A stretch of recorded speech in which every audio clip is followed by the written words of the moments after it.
Hey there, Broadmoor family, friends, guests. However you arrived at our YouTube channel today, we're just really glad you're here.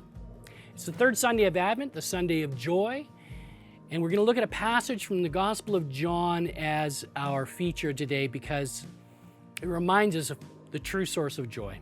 And so hear these words as our call to worship from both Isaiah 9 and John 1. The people walking in darkness have seen a great light. On those living in the land of deep darkness, a light has dawned. And in the beginning was the Word, and the Word was with God, and the Word was God. He was with God in the beginning. Through him all things were made. Without him nothing was made that has been made. In him was life, and that life was the light of all mankind. The light shines in the darkness, and the darkness has not overcome it. We want to invite you to worship with us now as we ponder the joy of the Lord.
We've lit the first two candles in Advent, the candle of hope and the candle of peace. This third one is usually one that is quite easy. It's the candle of joy. We think about it because we see it in the eyes of children, the joy that they have at the wonder of the season. We find joy in seeing the lights of Christmas, and we find joy in our gatherings leading up to and including Christmas Day. But this year it seems that joy is being pushed to the margins a little more than we would normally experience. And so perhaps today it's really important that we have this moment and light this candle in Advent. Words are going to appear on the screen again for you. It is a responsive lighting time, candle lighting liturgy. I'll read all of the parts for the sake of consistency today. But wherever you are at home, please read where the people are prompted. And so today we open ourselves to joy, trusting that God has already planted it in us, regardless of our circumstances. Loving God, we open ourselves to you, trusting that this is how you made us.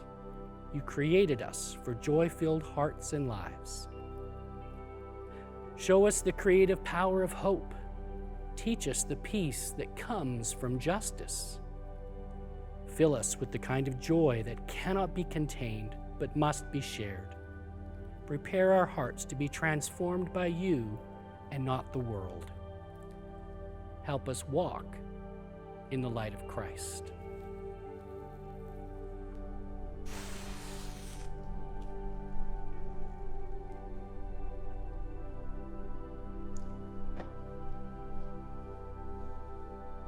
Let this flame remind us that while we wait for the Lord, truly the Lord is already here. Hope is here. Peace is here. And joy is here as well. Oh come, Emmanuel, and ransom captive Israel that mourns in lonely exile here, until the Son of God appear. Rejoice, rejoice, Emmanuel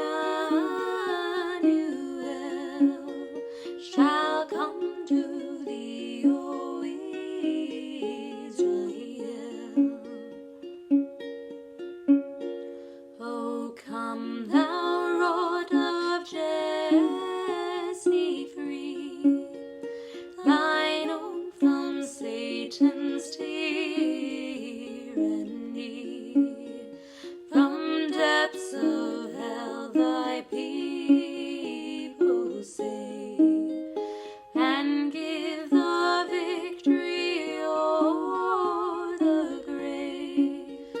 Rejoice, rejoice, Emmanuel shall come to thee, O Israel. O come, thou dayspring, come and cheer our spirits by thine advent here. Disperse the gloomy clouds of night, and death's dark shadows put to flight. Rejoice, rejoice, Emmanuel shall come to thee, O Israel. Rejoice, rejoice, Emmanuel shall come to thee, O Israel. Our scripture passage today comes from John 1, verses 6 through 14, and we are reading from the New International Version. There was a man sent from God whose name was John. He came as a witness concerning that light, so that through him all might believe. He himself was not the light. He came only as a witness to the light. The true light that gives light to everyone was coming into the world. He was in the world, and though the world was made through him, the world did not recognize him. He came to that which was his own, but his own did not receive him. Yet to all who did receive him, to those who believed in his name, he gave the right to become children of God. Children born not of natural descent, nor of human decision or husband's will, but born of God. The Word became flesh and made his dwelling among us. We have seen his glory, the glory of the one and only Son, who came from the Father, full of grace and truth. This is the word of the Lord. Thanks be to God.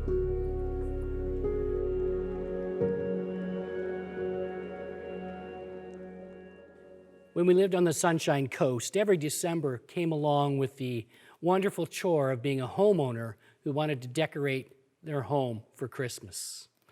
The lights would go up in the house. We had all kinds of decorations that went all over the lawn. And it's a lot easier now to just decorate a condo balcony, but truthfully, even though I might have muttered under my breath as I put up the decorations, I kind of miss decorating an entire yard. Among the decorations, among the pieces we would put out every year we had these 3 wooden snowmen, hand-painted, and each one of them held a letter, and together the 3 letters spelled the word joy. Every year I'd pound those stakes into the ground and make sure that they held firm, because one of the first winters we did that, one of the first winters we put up the decorations, we had a major windstorm. I had gone off to the office and I came back home, and the wind had blown so strongly that it snapped one of the snowmen clean off its peg, and it was laying there on the ground, leaving me with the ominous word, oi, a Yiddish expression of frustration, instead of the word joy. I'm confident that a lot of people this season in particular, this Christmas in particular, have expressed that same frustration in the oi of what's going on in our world. Probably many more than usually express it at this time of the year. Because truthfully, there's a lot of frustration. There's probably a lot of people wondering, where is the joy? Joy is that somewhat elusive quality that many search for but don't find because they often are looking in the wrong places for it. And as the storms of life come along, things like this pandemic and its frustrating restrictions, and it causes even more damage to our souls and our hearts, that people fail to find any joy with this season at all, any joy in life. In fact, all they can truly muster with all their strength is to roll out of bed and say, hoy. It's been an interesting year, hasn't it? I was looking back at this calendar year, and it started out with such vigor and such hope and such promise. In fact, as we began the calendar year of 2020, we began in John chapter 1. Primarily, we looked at verses 14 to 16 and focused on the idea of being filled with grace and truth. Jesus was full of grace and truth, and he came and gave us grace upon grace, but not neglecting the rest of the passage, but primarily focusing on that. But I thought, what a wonderful thing that we're returning to this passage here toward the end of the calendar year. Because it began with such hope and such promise. And that hope and that peace and that promise of joy is still there. But as I opened that sermon, I said, our world is filled with darkness. We cannot overcome it.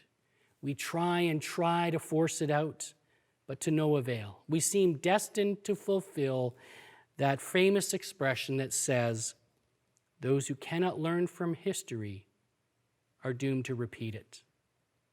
My, oh my, those words seem prophetic now. Living in this dark world can be oppressive. It can be depressing. It can be difficult. But this gospel, the Gospel of John, and these opening words in this letter bring us good news that really lifts our spirits. You see, darkness does not have the final word. Light does. Light dispels darkness. Darkness cannot hide light. And it's the perfect picture of the creative and redemptive work of Jesus Christ.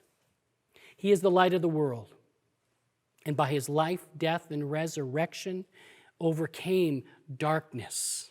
He won the victory. He is the light. He is life, as these verses in the Gospel of John portray. So to our darkness, to our oys in life, the Gospel of John wishes to speak.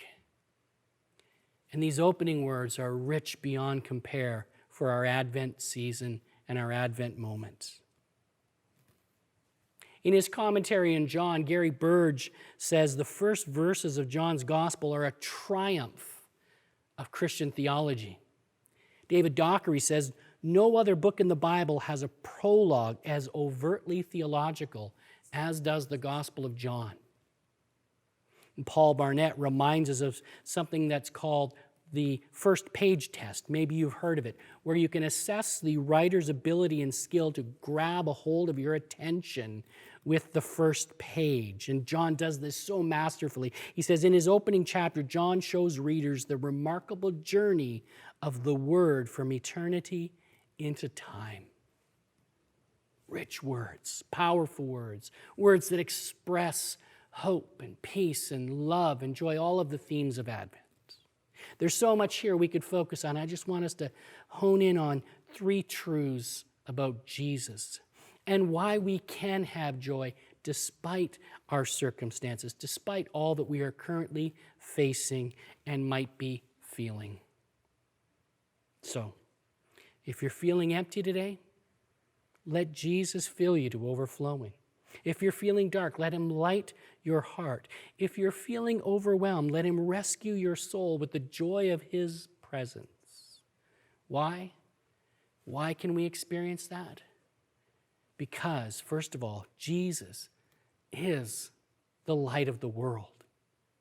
I mean, I can't help but wonder and believe that John is probably alluding to Isaiah's prophecy in chapter 9, verse 2 that we read as part of our call to worship in this service, where it says the people walking in darkness have seen a great light.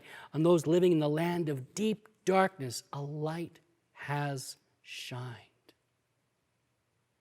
Words that are relevant for today. When Isaiah prophesied, it wasn't a good time for God's people. They walked in darkness, not in the literal sense of the moon wasn't there and the sun wasn't there and everything was just physically dark, but a spiritual darkness, a darkness that really overcame all that they were. The very ugly sense, really, of God's good creation mired in chaos and sin. There's even a reference to the hiding of God's face from the people of God. Speaking of darkness. And yet beyond the darkness of the hidden face and difficult time in which they lived, there was a shining light, a light of hope, a light that would bring them great joy. As we know from Luke 2, good news of great joy that will be for all the people. You see, as I said, darkness does not have the final word. Light does, because it dispels darkness. Darkness cannot hide it. As I mentioned back in January when we looked at this passage, spiritual darkness spilled into our world, as Genesis 3 records, and it can only be removed by the Lord who is life and light. That's why Jesus came. I love what Tom Rainer says about the birth of Christ. He says, the birth of Jesus was not God's alternative plan when the rest of his plan didn't work out. Jesus is not plan B. He is the plan of redemption spoken of as early as Genesis 3:15. God had a plan from the start, knowing that we'd be in chaos and mired in sin, to bring us the light of the world. Those are 2 prominent themes that you find throughout the Gospel of John, life and light. The word life appears no less than 36 times, the word light 24. And later in the Gospel, we read of that, those treasured words like Jesus saying, I am the way and the truth and the life. And elsewhere in John 10, I have come that they might have life and have it to the fullest. Or John also boldly declaring, when Jesus spoke again to the people, he said, I am the light of the world. Whoever follows me will never walk in darkness, but will have the light of life. As the light, Jesus shines into darkness. Those who have seen light are no longer walking in darkness. Yet still, let's be honest, the darkness tries to envelop those who live by faith. But here's the good news. Here's the thing we remind ourselves at Advent and throughout the year, and that is Jesus cannot be overcome. He has overcome the world. Light wins. The darkness cannot overcome it. So if you're feeling empty, overwhelmed, muttering through the darkness, curious, even if you're doing well in life, remember that Christ came into this world as the light of the world. Standing with Jesus, his Holy Spirit within us, means that the darkness cannot overcome us either. You may feel those moments that seem void of joy, but they don't have the last word in your life. Jesus does. Be confident in the one who is the light, Jesus, the light of the world. Here's another great truth that brings us joy. Jesus, the Word, became flesh. And that's so important for us. We sing in the Christmas carols the lines that say things like, take O Come All Ye Faithful, for example. One of the lines that describes this is, now in flesh appearing. We call that the incarnation, when God became human. It's an incredible, amazing piece of news for us. Think about it. In the course of human history, many babies have become kings, but only one king became a babe, wrapped in strips of cloths and lying in a manger. The amazing miracle of the birth is that Jesus, God's Son, the eternal Word, became flesh and dwelt among us. As Eugene Peterson's Message paraphrase puts it, the Word became flesh and blood and moved into the neighborhood. This really is the pinnacle of the story, the imagery that we grab hold of His presence and the joy it brings. He moved into the neighborhood. He's not a distant and remote deity. He moved in, became flesh and blood, dwelt among us, continues to dwell among us, continues through His Spirit to dwell among us. This is good news of great joy for us, especially in these dark times. As Burge puts it, he says, the first chapter of John is not an idea. It's not about an idea, it's about a person. The Word became flesh tells us that God is intent on communicating with us, not about mere concepts, but He is intent on communicating about Himself. He is telling us that there is a relationship that we can have with Him, that He is longing to have with His creation. He is telling us, revealing to us in flesh and blood, that He is with us.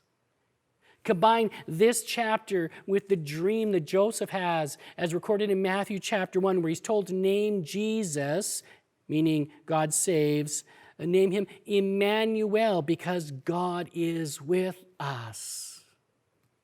Those are powerful and rich theological and practical truths that bring us great joy. Burge goes on to write, the Word became flesh tells us that the message is accessible and not hidden away from mystics and scholars, but was lived in the world and was touched and heard by many. The Word became flesh tells us that the man Jesus was no mere mortal. He was not an inspired carpenter or a model human being or just a really good character. Jesus was God Himself, taking on the clothing of humanity, embracing it fully and eternally, walking in it, speaking through it, and delivering the reality of God to the world in a manner never done before. I mean, we could look at all the difficulties of our day and say, oh, look what this world is coming to. Or we could adopt what E. Stanley Jones writes about when thinking of the early church. He says the early church did not say, look what the world is coming to, but instead, look what has come to the world. Now in flesh appearing, God with us, Emmanuel. Regardless of our chaotic lives, regardless of how difficult it may seem in this moment right now, God is here. He is with us. He stepped into history to restore and to heal. Trust Him. Depend on Him. Find your joy in Him and in who you are and in whose you are. That is the message of the incarnation, the message of God in flesh and appearing. Things around us might be chaotic, but God is here. God is with us. Trust Him. But also remember, Advent and Christmas is only the start of God's human journey. Without the cross, the manger really is just a cute and warm story about a newborn baby and a blended family. Keep one eye on the cross and one eye on the manger. When we look at the story of the birth of Christ and realize this is the eternal, creative Word made flesh who is light and life, that He would go to the cross and die for us, rise again on the third day, and is present, God with us, Emmanuel, our lives can burst with joy, with hope, with peace, and with love, the very things our world currently needs in large, large doses. Jesus, the Word made flesh. And thirdly, He is the generous giver of grace. In grace, according to Ephesians 2, it is by grace through faith that we can be saved. And we receive grace upon grace, as John chapter 1, verse 16 tells us. We looked at that, as I said, more in depth in January, reminding ourselves that it could have said we received truth upon truth, but it said we received grace upon grace. In fact, after John chapter 1, grace isn't even mentioned, but it is embodied. It is lived out in Jesus, the one who brings grace. Not grace as opposed to the law. I think sometimes we misunderstand the law.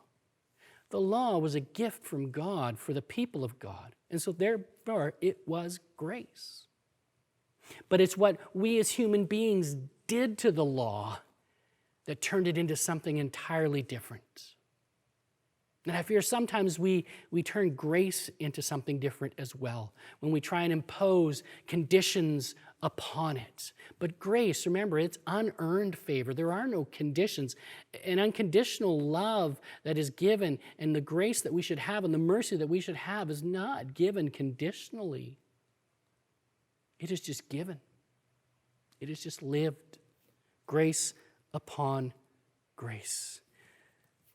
We are the recipients of this grace, grace par excellence. Carson says, grace and truth par excellence came through Jesus Christ, not in the display of glory to Moses in a cave, but in the display of Jesus and the sacrifice on the cross. He brought that new covenant, the ultimate grace and truth, grace that is in place of grace. Grace upon grace. We are the recipients, and since we are the recipients of such a grace par excellence and the freedom that comes with knowing Jesus, it means that the baby born in Bethlehem, who lived, died, and rose again, brings us a fullness to overflowing we cannot imagine. Joy overflowing, hope overflowing, peace overflowing, love overflowing. The truth that goes hand in hand with His grace, by the way, is that the birth of Jesus does something very, very important for us. And this is His grace. Listen closely. The birth of Jesus separates us from our fears. The birth of Jesus frees us from the habits that we are either unable or unwilling to give up. The ones that break ourselves and break us down. The birth of Jesus allows us to drop the false security we have been grasping so tightly, which is usually to ourselves and our own abilities, and learn to trust and cling and grasp Him.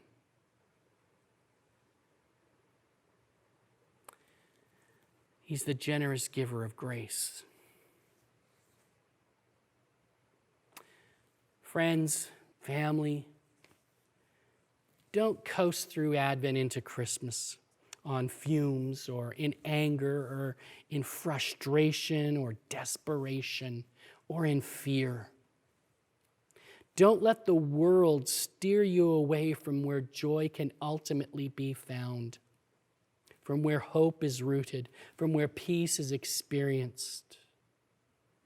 Instead, place your trust in Jesus.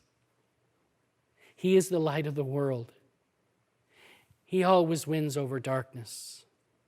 He is the Word made flesh, the King who became a baby, the God who wants an intimate relationship with you and is with you even now. He is the generous giver of grace, and in his new covenant we realize this immense gift that Christ gives us separates us from our fears, frees us from our bad habits, and allows us to drop the false sense of security we have in ourselves and in our things and cling tightly to him instead. We might live in the in-between times, between the first Advent when he came 2,000 years ago to Bethlehem and the second Advent when he will return. But we are not alone or on our own in this journey in the in-between times. It doesn't mean that we despair, wondering what the world is coming to. But these moments allow us to delight in the reality with the church, the early church, in saying, not look what the world is coming to, but look what has come to the world.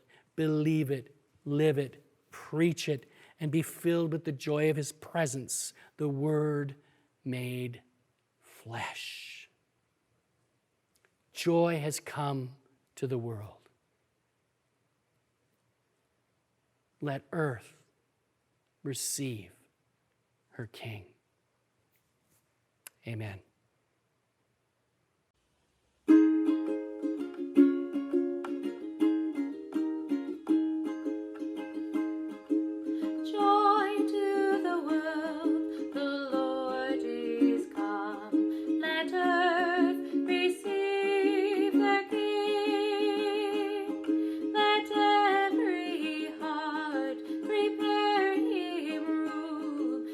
Heaven and nature sing, and heaven and nature sing.